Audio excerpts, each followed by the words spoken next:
Hi, I'm Danny Butler, and this week we're back at Road and Trial because we've got something very special. It's an exclusive because we've got the new STR Sherco, and this is TrialTube. With me, Carrie.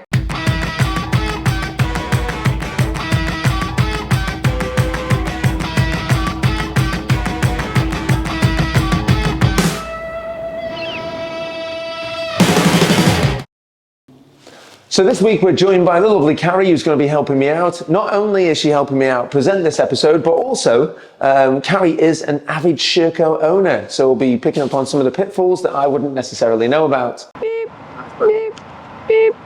This bike I've been very excited to get my hands on, simply for the fact that it's an all-new bike. Not as in new out the box, yes that's true, but it's actually new everywhere. Frame, plastics, exhaust, it's fuel injected, new airbox. Oh, crikey, the list goes on and on. But we're going to go through that. Now, I think we can all agree that the new bike has got great lines, but they've changed so much. Geometry has changed.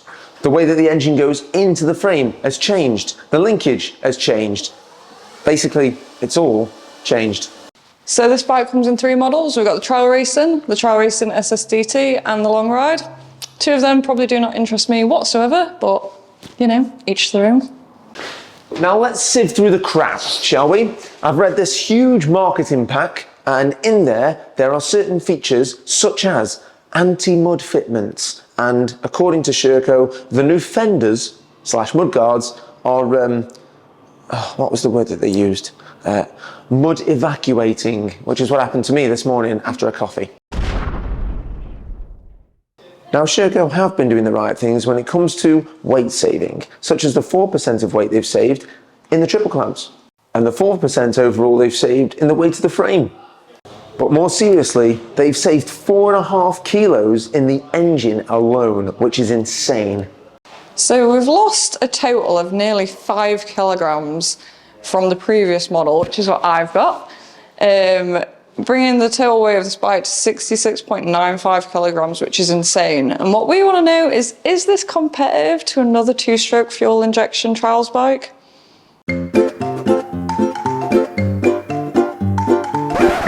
Okay, let's party.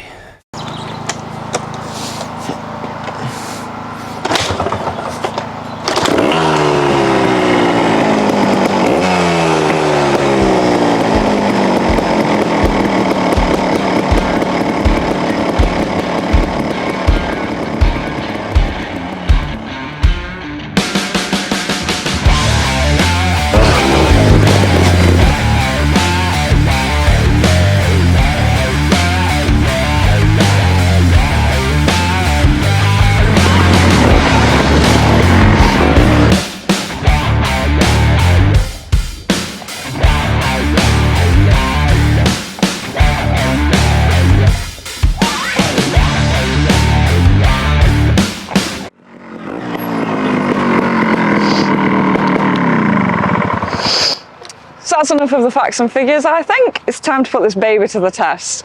We've decided to not go very far today, out of respect for this being Road and Trial's bike, which we're very grateful for them let us have a go on it.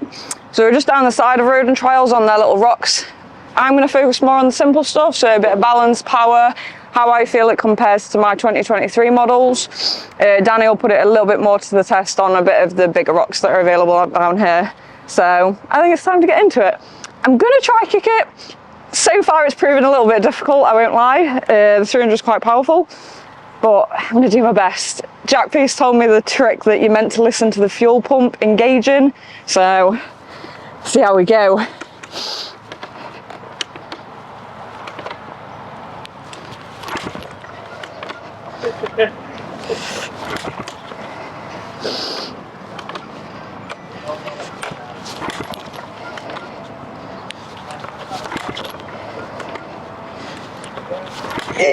Yeah, it's quite hard, I can't lie. Give me a balance. I might be able to do it with a balance.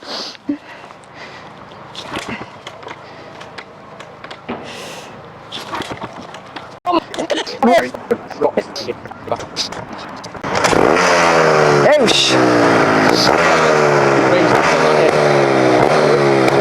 Yeah.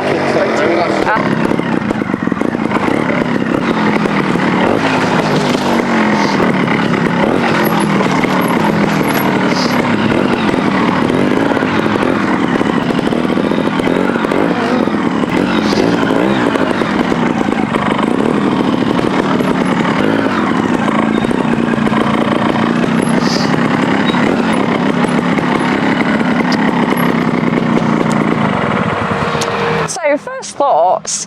I'm highly impressed at how stable it feels. Probably more so than mine, honestly, which might be due to the slightly wider riding position of the foot pegs, I think.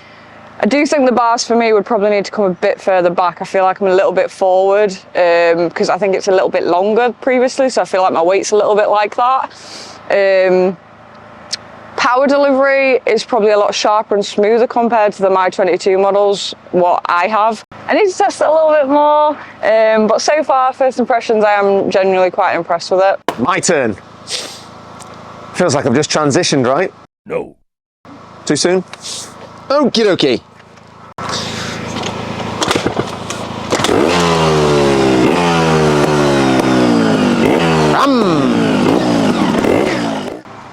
Now we've come outside to enjoy some of the northern sunshine. I mean, we may as well be in Spain right now, so I thought it was a shame to stay in the workshop.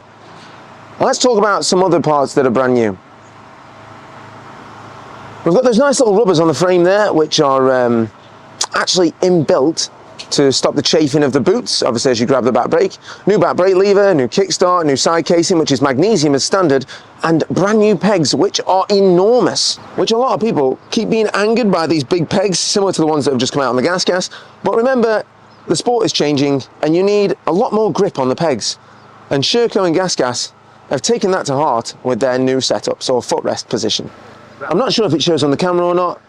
I also applaud, as I did the last Sherco, I applaud the colour, I like the lines. I do like the fact that they give you magnesium engine casings and this isn't a factory version of the bike. It's just a racing and that's all they're bringing out. And you know what, if they're giving away the toys, they're giving away the toys. Wait till you hear the price. To comparative brands, it comes with things like the FIM back disc. And we're not really even talking about the huge amount of things that they've changed at Sherco. This is just finishing kit that they've put on the bike. The frame is stunning with those new aluminium legs down by the side of the radiator, which, just so you know, the radiator is brand new and benefits from 25% better cooling. As we pan across now, you can see there's a new gear lever, but more importantly, new cylinder, new side casing. We've also got all of that injection system there, held on with 2 Jubilee clips, being doubly sure. Also, they've really tucked that away. I feel like there's still a lot of space in the engine bay area, and I don't know, they've just designed this so well. I still don't like to see too many wires sticking out, but you know what? It needs it. As you can see from the underneath, we've got a brand new linkage there with no dog bones, a nice tidy little 2-piece linkage linking onto a 3-way Riger, which, well, you normally have to pay extra money for that. Have I mentioned that we haven't talked about the cost of the bike yet? As you can see, the bike's got great lines, it's nice and thin, so it doesn't really clatter the knees, but at the same time, really kept the identity of the Sherco, and they've kept everything in the original, shall we say, more traditional placing, tank where the tank would usually be, unlike the Vertigo, and airbox in the right place as well. I say right place, but is there a right place? Here we go, first run, STR 300 Sherco. So as first impressions go with the bike, it does feel quite long overall, but the head angle is slightly slacker in comparison to the Green Machine I'm used to. By the way, this isn't a comparison video, this is just a reference point for me. It revs up really quickly because of that lightened crank, almost like motocross style, which I do like. And honestly, it is so light. You can move the back end over just with the legs. Ready? This is like a world championship level bike out the box. It's sick. It sounds great. And the power delivery is smooth, but then plentiful.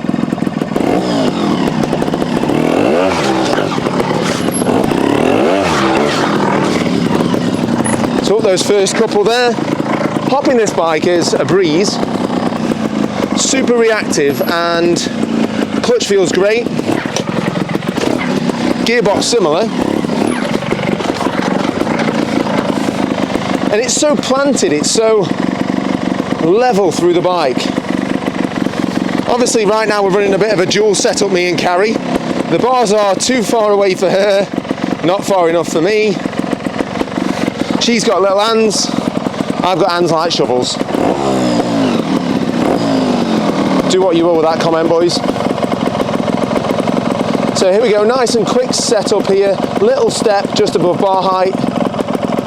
Nice little drive from the bottom.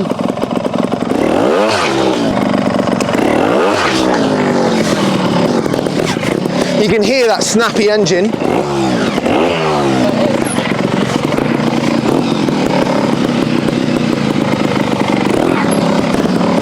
So this one's quite fiddly, tipping over, and the weight difference helps you move the bike around a lot better. But it does feel long, this bike.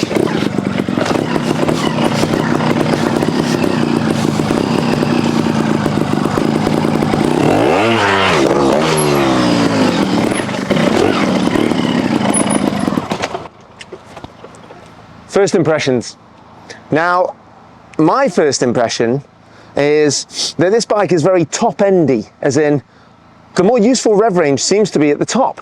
And I agree with Carrie, it's super planted.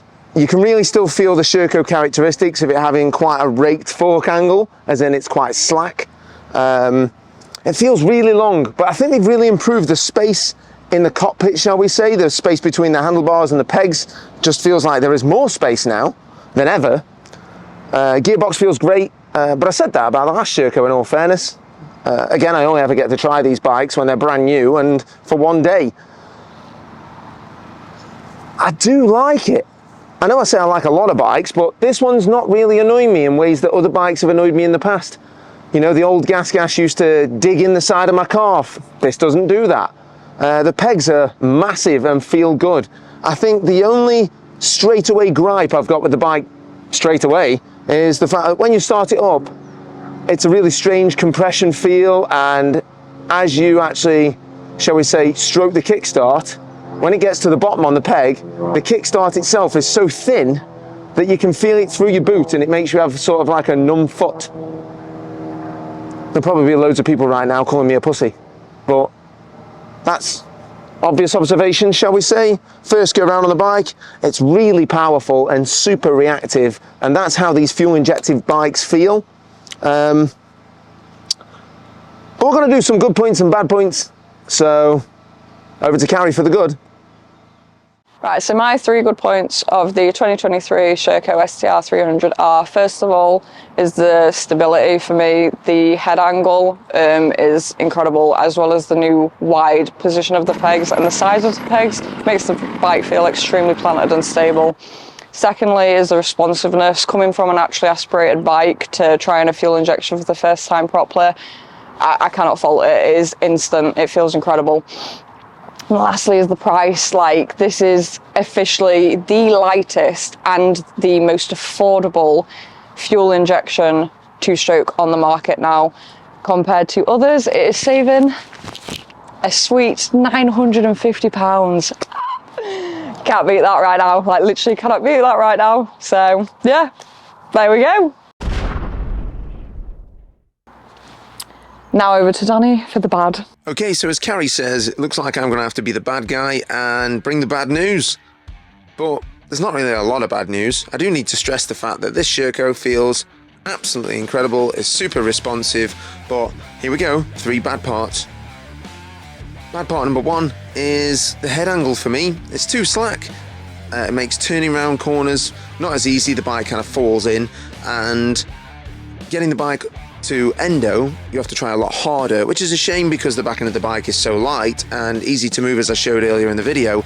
But to get it right up in the air, you do have to throw your weight a lot heavier and a lot further forward. And if you're a tall person like me, you have to roll your bars really far forward just so it feels, I don't know, normal. So bad part number 1, that head angle is still too slack, Sherco. Bad point number 2. Bad point number 2 is something that's come from the previous bike, so I'm told by Carrie, and it's something that we both agree on isn't very good, and that's the stand. I know it seems like a mediocre thing to pick on, but you know what? The stand on this bike, so I'm told, on the old bike it used to bend all the time, so Sherco have fixed this by fitting it to the new bike, and it's the exact same part as the old one. We've had both bikes parked next to each other. Yeah, it's crap. And bad part number 3 is, even though they've restyled the back end of the bike, they haven't thought about the fact that although the mudguard is bendy when you push it downwards, so that's great obviously if you've got your body weight nice and far back, the rear mudguard is actually super rigid on the opposite direction. So if you were to flip the bike, for instance, the bike would just, well, the mudguard would just snap clean off. It's got 3 super secure bolts holding it on, which, if you want my opinion, if it was to bend the opposite way, it would probably rip out your airbox. It's not just a mudguard you're breaking, it's possibly the airbox as well. So there we go, 3 bad parts, but like I said, it rides really well. Right, thank you so much for tuning into this episode of TrialTube. Don't forget to like, share and subscribe. Big thanks to Road and Trials for letting us have a go on this beautiful piece of kit. I just want to see if I can kick it one more time before I go, so if everyone can say a quick little prayer for me, that would be fantastic. Come on, bike, I believe in you. Come on. Rude. One more. 3rd time's the charm. No. Whatever. Right. Don't matter. They're releasing a electric start kit soon anyway, so whatever. Like, ride with me if you ride with me, you can slide with me if you feel like.